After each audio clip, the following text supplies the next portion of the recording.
요즘 아침 저녁으로 확 추워졌죠? 갑자기 몸이 더 뻣뻣해지고 감기 걸린 분들도 많아졌어요. 그런데 여러분, 이럴 때 꼭 체크해야 할 게 있습니다. 바로 체온이에요. 혹시 요즘 감기가 오래 가거나 몸이 괜히 무겁고 기운 없으신 분 계신가요? 제가 수십 년 환자분들을 보다 보니까 놀라운 공통점이 있어요. 바로 체온이 낮은 분들이 면역력도 같이 떨어져 있다는 겁니다. 제가 체온이 낮다라고 하면 선생님 그거 저체온증 아니에요? 그거 위험한 거잖아요. 이렇게 걱정하시거든요. 응급 상황이고 오늘 제가 이야기할 평소 체온이 30도에서 36도 초반까지는 저체온 체질이에요. 이건 병이라기보다는 생활 습관 때문에 몸이 점점 차가워진 상태입니다. 손발이 차고 배가 차갑고 자꾸 배탈 나고 감기가 오래가고 염증이 자주 생기고 이런 분들 대부분이 이 저체온 체질이에요. 요즘은요, 나이를 떠나서 젊은 사람들도 저체온 체질이 많아요. 왜 그럴까요? 요즘 생활이 몸을 차갑게 만드는 방향으로 바뀌었기 때문이에요. 에어컨, 아이스커피, 찬물, 운동 부족, 스트레스, 수면 부족 이런 것들이 우리 몸을 점점 냉한 체질로 만들기 때문이에요. 그리고 이게 왜 문제냐? 여러분 지난 시간 기억하시죠? 우리 몸에는 매일 돌연변이 세포, 암세포의 씨앗들이 생기지만 그걸 면역세포가 잡아준다고 했어요. 근데 체온이 떨어지면 이 면역세포들이 일을 제대로 못합니다. 어떻게 못하냐면요. 이게 좀 재밌어요. 여러분들도 겨울 되면 추우니까 밖에 나가기 싫죠. 면역세포도 똑같아요. 몸이 따뜻하면 면역세포가 부지런합니다. 근데 몸이 차갑잖아요. 그러면 면역세포가 이렇게 말합니다.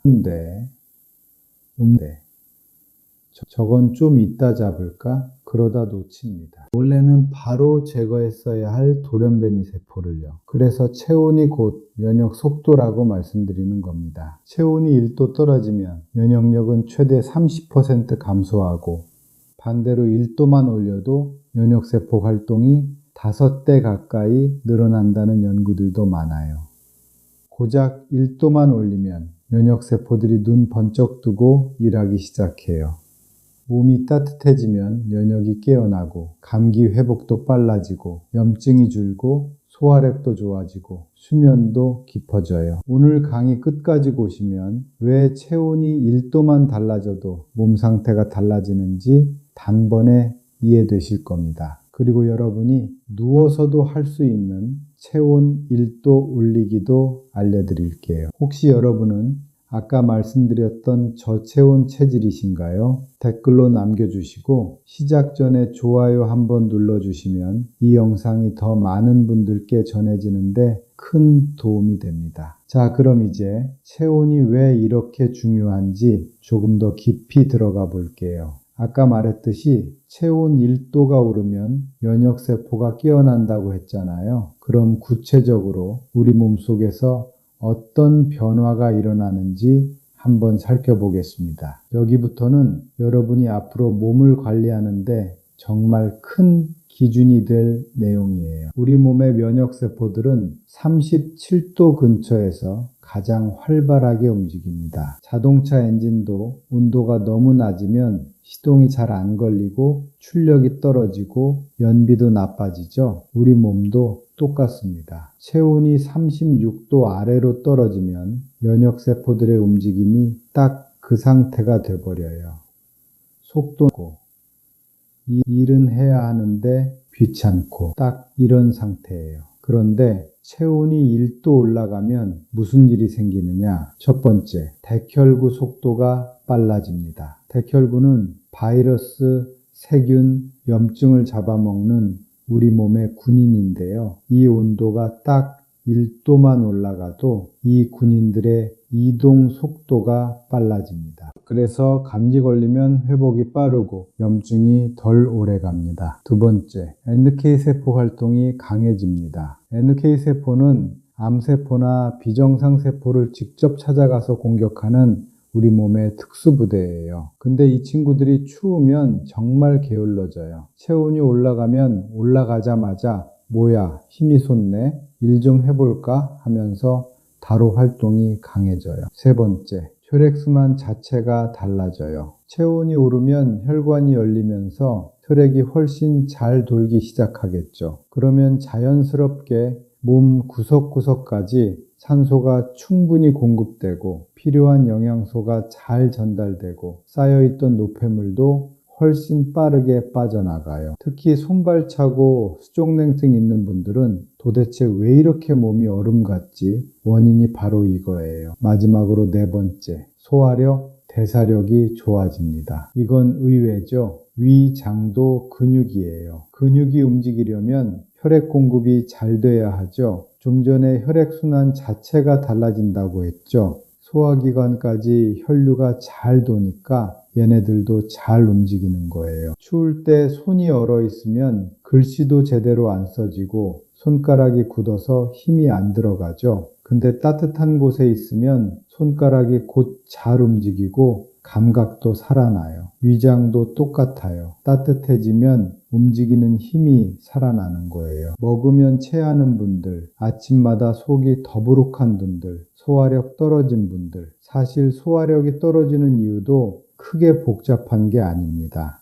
몸이 차가워지면 대사 속도 자체가 느려지고 대사가 느려지면 위장으로 가야 할 혈액 공급이 부족해요. 그럼 당연히 위 운동이 느려지겠죠. 그러다 보니 음식이 들어와도 잘 분해되지 않고 소화가 더디고 더부룩해지는 겁니다. 여기까지 들었으면 이제 확실히 이해되실 거예요. 그럼 반대로 몸이 차가우면 어떤 일이 벌어질까요? 여러분, 여기서 중요한 포인트가 하나 있어요. 몸이 차가우면 우리 세포들의 움직임이 뚝 떨어지고 최소한으로만 일하는 절약 모드가 돼요. 문제는 정반대에 있어요. 바이러스와 세균 같은 외부 침입자들은 차가운 환경에서 오히려 더 활발해진다는 점입니다. 내 세포는 졸고 있는데 바이러스는 기운이 나서 활동을 시작하는 거죠. 이게 겨울철에 감기와 염증이 더 쉽게 생기는 가장 큰 이유입니다.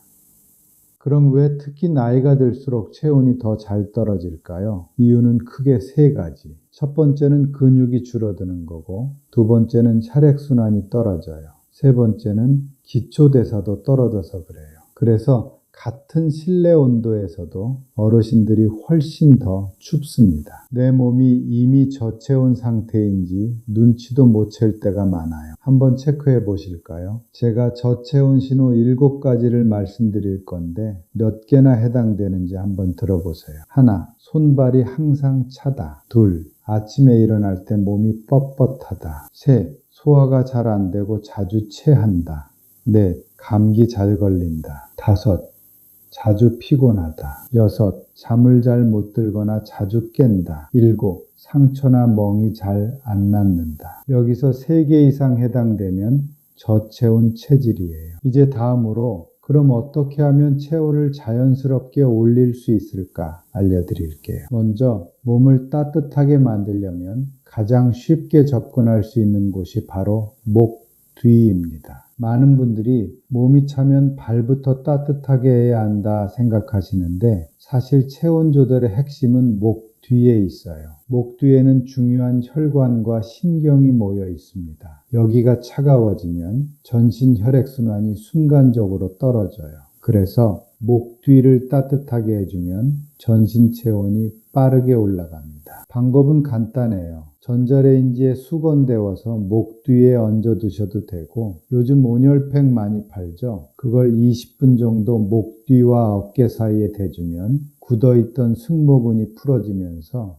혈관이 열리고 얼어있던 몸 전체가 금방 풀리는 걸 느끼실 거예요. 왜 이런 변화가 생기냐면 목 뒤에 있는 교감신경과 부교감신경이 체온하고 혈관 운동을 직접 조절하기 때문입니다. 여기가 따뜻해지면 우리 몸이 이제 안전하구나, 긴장 풀어도 되겠다 이렇게 반응합니다. 그러면 혈관이 부드럽게 열리고 혈액이 온몸으로 잘 돌기 시작해요. 겨울이 되면 몸이 굳어있고 손발이 더 찬 이유가 바로 이 부위가 차갑기 때문이에요. 따라서 하루에 한 번, 특히 잠자기 전 목 뒤를 따뜻하게 해주면 체온이 자연스럽게 올라가고 수면도 훨씬 깊어집니다. 두 번째로 중요한 게 하체 순환입니다. 체온이 떨어지는 분들의 가장 큰 특징이 하체가 차갑다는 거예요. 혈액순환이 나쁘면 아무리 윗몸을 따뜻하게 해도 발과 다리가 얼음 같습니다. 그래서 이 부분은 반드시 건드려야 합니다. 하체 운동해야 한다니까 벌써 듣기만 해도 힘드시죠? 제가 말씀드리는 방법은 발목을 움직여주는 겁니다. 바닥에 앉아서든 의자에 앉아서든 누워서든 상관없어요. 한쪽 발을 들어서 천천히 까딱까딱 움직여 보세요. 발목을 앞으로 접고 뒤로 젖히고 좌우로 돌리는 동작을 1분만 해보세요. 종아리 근육이 움직이면서 피가 위로 올라옵니다. 이 근육이 바로 우리 몸의 두 번째 심장이라 부르잖아요. 발목과 종아리가 움직이면 정체되어 있던 혈액이 한 번에 순환하기 시작하면서 체온이 올라가기 시작합니다. 특히 아침에 일어나자마자 이 발목 운동을 1분만 해주면 춥고 굳어있던 몸이 훨씬 빨리 풀릴 거예요. 그리고 발끝까지 차가운 분들은 종아리를 쓸어 올리는 동작을 같이 해주세요. 손으로 종아리를 발목에서 무릎 방향으로 쓸어 올리면서 따뜻하게 만들어주면 혈류가 훨씬 빨리 살아납니다. 이 동작은 밤에 잠자기 전에 해도 좋아요. 손발이 차면 아무리 피곤해도 잠이 잘 들지 않죠. 하체 순환만 좋아도 수면질이 좋아지면서 다음날 몸 상태가 확 달라집니다. 세 번째로 좋은 방법이 집에서 하는 따뜻한 물 족욕입니다. 여기서 족욕은 절대로 미지근하면 안 됩니다. 몸을 보호하는 교감신경이 긴장하고 있을 땐 발만 따뜻하게 해줘도 전신순환이 달라져요. 물 온도는 생각보다 조금 뜨끈해야 합니다. 손을 살짝 넣었을 때 아, 따뜻하다 이런 느낌이 아니라 오, 뜨끈하다 이 정도는 돼야 혈관이 확 열립니다. 발목 위까지 따뜻한 물을 충분히 담고 10분에서 15분 정도만 해보세요. 하체 순환이 살아나는 건 물론이고 심장에서 먼 쪽부터 따뜻해지기 때문에 몸 전체가 같이 데워지는 효과가 있습니다. 특히 수족냉증 있는 분들, 손발 저림이 있는 분들, 수면이 얕은 분들에게 정말 효과가 좋습니다. 밤마다 족욕 10분만 해도 아침 컨디션이 확 좋아집니다. 마지막으로 네 번째는 하루에 한 번이라도 몸을 펴는 동작을 해주기입니다. 운동이라 할 것도 없어요. 벽에 손을 짚고 온몸을 길게 펴는 동작만 해도 혈액이 흐르는 통로가 열립니다. 특히 등을 펴주고 어깨를 뒤로 젖히는 동작은 가슴 앞쪽 혈관을 열어줘서 순환이 아주 좋아집니다. 몸이 차가워지는 분들의 또 다른 특징이 자세가 구부정하게 있으세요. 혈관이 눌리면서 혈액이 잘 돌지 않습니다. 하루에 한 번 몸을 길게 스트레칭 해주는 것만으로도 체온 유지에 큰 도움이 됩니다. 이 네 가지 방법은 어떤 분이라도 지금 집에서 바로 할 수 있는 체온 1도 찾는 방법들입니다. 요즘 같은 한절기, 가을, 겨울 되면 감기 걸리는 이유가 다 체온이 떨어져서 그래요. 여름에는 감기 거의 안 걸리잖아요. 몸속 면역세포는 똑같은데 왜 추울 때만 감기가 더 잘 걸릴까요? 몸이 차가워지면 면역세포들도 추워서 안 움직이려니까 바이러스들을 잘 못 잡아서 그래요. 오늘 제 강의 들으신 분들은 꼭 하나라도 실천해 보세요. 마지막으로 팁을 드리자면 따뜻한 물을 자주 드세요. 아침에 일어나면 우리 몸은 탈수 상태가 돼서 혈액도 끈적해져 있고 순환도 잘 안 됩니다. 이때 따뜻한 물 한 컵만 마셔도 위장에 따뜻한 자극이 들어가면서 교감신경이 안정되고 장 운동이 시작됩니다. 그리고 식사 전에 따뜻한 물을 한 모금씩 천천히 마시는 것도 좋습니다. 그러면 전신 혈액순환도 좋아지고 체온도 자연스럽게 올라갑니다. 피로가 덜 누적되고 수면이 깊어지고 소화가 좋아지고 감기 회복도 빨라지고 무엇보다 뇌들이 다시 활발하게 움직입니다. 오늘 알려드린 방법들 너무 어렵게 생각하지 마시고 여러분 생활 속에 하나씩 넣어보세요. 자, 지금까지 몸을 따뜻하게 만드는 좋은 방법들을 쭉 이야기했어요. 이걸 아무리 잘해도 반대로 체온을 훅 떨어뜨리는 습관을 매일 하고 있으면 효과가 반으로 줄어들겠죠. 몸을 차게 만드는 최악의 습관 몇 가지만 짚어볼게요. 첫 번째는 얼어 죽어도 아이스. 이건 진짜 어디 가서도 강조하지만 생각보다 찬 음료를 너무 많이 마셔요. 제가 환자분들께 가장 먼저 바꾸라고 하는 게 물 온도입니다. 가능한 따뜻한 물, 미지근한 물, 차가운 음료는 최소한으로. 이 정도만 해도 체온 유지가 훨씬 쉬워집니다. 두 번째는 항상 앉아있는 생활입니다. 요즘은 일도 앉아서 하고 집에서도 소파에 앉아있고 차 타면 또 앉아있죠. 이러면 하체 순환이 완전히 떨어집니다. 특히 체온이 낮은 분들은 하체부터 얼기 시작해요. 그리고 하체가 차가우면 심장이 피를 끌어올리기 위해 더 세게 일해야 합니다. 그럼 피곤이 오고 수면도 얕아지고 악순환이에요. 걸어주는 습관, 발목을 깎관, 종아리를 쓸어관, 이런 작은 움직임이 체온 유지에 큰 도움이 됩니다. 가만히 있는 게 가장 빨리 체온을 빼앗는 행동이에요. 이번엔 의외로 단식을 말씀드려 볼게요. 많은 분들이 단식이 좋다고 아침을 거르고 점심도 대충 넘기고 저녁에 몰아서 먹어요. 문제는 몸이 배고프면 체온을 떨어뜨립니다. 몸 입장에서는 에너지가 부족하니까 불을 꺼버리는 거예요. 추워지면 몸은 더 아끼려고 대사 속도를 줄입니다. 이게 바로 저체온 체질을 만드는 가장 무서운 습관이에요. 그럴 땐 뭐다? 따뜻한 물 마셔라. 단식하실 땐 물만큼은 따뜻하게 드세요. 자, 또 하나. 샤워를 너무 짧게 하는 습관입니다. 우리나라 사람들 샤워 너무 빨리 끝내요. 특히 겨울엔 뜨거운 물을 등에 쫙 5분만 받아도 전신 혈액순환이 달라져요. 샤워할 때 등과 허리에 따뜻한 물을 충분히 대주는 것만으로도 체온이 올라가고 수면 질도 좋아집니다. 이 정도로 수도세 많이 안 나오니까 요즘처럼 기온이 떨어지는 시기에는 샤워 시간을 조금만 늘려서 따뜻하게 샤워해 보세요. 마지막으로는 추위를 못 느끼는 착각입니다. 이게 무슨 말이냐면 오랜 기간 몸이 차가웠던 분들은 자기 몸이 차갑다는 걸 잘 모릅니다. 나 괜찮아, 안 추운데? 이렇게 말하는 분들 막상 배를 만져보면 차갑고 손발도 차갑고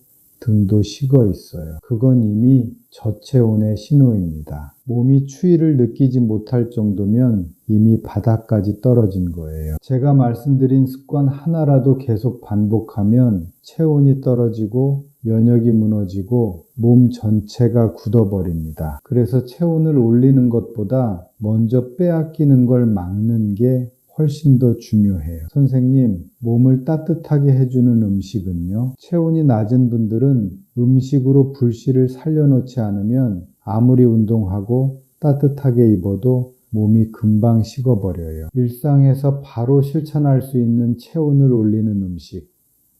진짜 핵심만 골라서 딱 5가지 알려드릴게요. 첫 번째는 아까 말씀드렸지만 따뜻한 물 1컵입니다. 너무 단순하긴 한데 실제로는 가장 강력한 방법입니다. 아침에 일어나자마자 따뜻한 물 1컵, 식사 전에도 1컵, 잠들기 전에 1컵. 이 정도만 해도 내장 온도가 올라가면서 기초 체온이 유지됩니다. 처음엔 귀찮은데 해보면 몸이 확실히 좋아져요. 두 번째는 단백질을 충분히 먹는 것입니다. 단백질은 몸에서 분해될 때 열을 꽤 많이 발생시키거든요. 탄수화물이나 지방보다 단백질을 먹었을 때 몸이 더 따뜻해지는 이유가 바로 이거예요. 그래서 닭가슴살이나 달걀이나 두부를 하루에 조금이라도 꼭 넣어서 드세요. 세 번째는 따뜻한 뿌리채소입니다. 생강, 마늘, 당근, 우엉, 연근. 이런 뿌리채소들은 몸을 안에서부터 데우는 성질이 있어요. 옛날 한의학에서도 뿌리 채소를 열을 만드는 식재료로 분류했죠. 특히 생강은 혈관을 확장시켜서 손발이 따뜻해지고 속이 편안해집니다. 양파나 마늘은 혈액순환을 도와서 몸에 따뜻한 피가 금방 돌게 만들어줘요. 따뜻한 국에 생강 한 조각만 넣어도 속이 확 펴지는 걸 바로 느끼실 거예요. 당근이나 우엉은 장 기능을 도와주기 때문에 내장 온도를 유지하는데 정말 큰 역할을 합니다. 네 번째는 기름을 제대로 선택하는 것입니다. 이게 조금 생소할 텐데 좋은 지방은 체온을 유지하는데 아주 중요한 역할을 해요. 사람 몸은 좋은 지방을 이용해서 열을 천천히 만들어내고 오래 유지합니다. 특히 올리브유, 아보카도유, 들기름 같은 불포화 지방산은 혈관을 넓혀주고 순환을 개선합니다. 다섯 번째는 따뜻한 국물식입니다. 국물은 무조건 뜨거워야 해요. 미지근하면 효과 없습니다. 김 모락모락 올라오는 국물은 내장까지 열을 보내는 가장 빠른 방법이에요. 특히 된장국, 미역국, 생강 넣은 닭국물, 야채 듬뿍 넣은 탕이나 찌개, 이런 음식들은 열을 오래 잡아줘서 몸속에 깊이 따뜻하게 들어갑니다. 괜히 한국인들이 국물에 위로받는 게 아니에요. 과학적으로도 국물이 체온을 유지하는데 압도적으로 좋습니다. 겨울에도 뜨끈한 국물 생각나는 게 그냥 기분 때문이 아닙니다. 몸이 스스로 필요하니까 찾는 거예요. 자, 이제 여러분, 오늘 배운 내 몸을 따뜻하게 지키는 방법 세 가지만 기억하면 됩니다. 첫째, 목 뒤, 어깨, 발부터 따뜻하게 만들기. 둘째, 짧게라도 걷고 늘리고 몸을 깨우기. 셋째, 따뜻한 음식을 천천히 먹기. 국물 한 숟가락, 따뜻한 물 한 컵. 이런 작은 행동이 면역 스위치를 켜는 신호예요. 드린 내용, 어떻게 보면 다 아는 이야기 같고 별거 아닐 수 있어요. 그런 이런 하찮아 보이는 습관에서 진짜 큰 차이를 만들어요. 특히 면역은 갑자기 좋아지는 게 아니잖아요. 영양제 하나를 먹었다고 확 올라가는 게 아닙니다. 그리고 여러분, 면역세포 이야기 우리 지난 시간에 이미 나눴죠? 면역세포가 약해지면 암세포 같은 돌연변이 세포를 제대로 잡지 못합니다. 그래서 면역이 무너지면 감기부터 염증, 만성질환, 심지어 암까지 몸이 약해질 틈을 타고 들어와요. 오늘 이야기한 체온 1도는 바로 이 면역세포가 제대로 움직이게 만드는 조건이에요.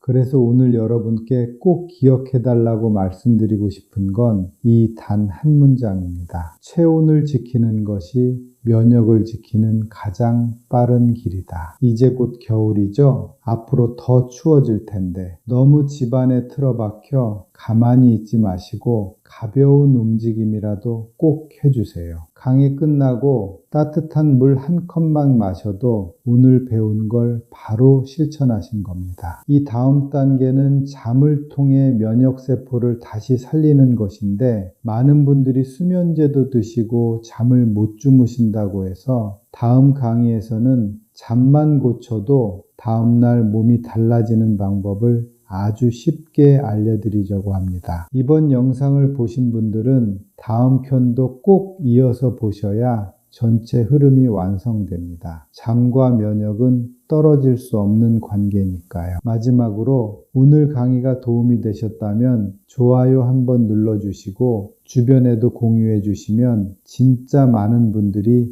건강을 다시 찾아갈 수 있어요. 궁금하신 점이나 평소에 하고 싶었던 이야기, 실천해 보신 경험들 댓글로 남겨주세요. 그리고 요즘 잠은 어떠신지, 평소에 어떤 점이 힘드신지 댓글로 남겨주세요. 다음 수면 강의에서 여러분 질문을 바탕으로 더 정확하게 설명드리겠습니다. 여러분 한 분 한 분의 댓글이 다른 분들에게 큰 도움이 되고 저도 다음 강의 준비할 때 정말 큰 힘이 됩니다. 제가 꼭 읽어보고 필요한 부분은 답글로 도와드릴게요. 지금까지 내분비내과 전문의 최영만이었습니다. 감사합니다.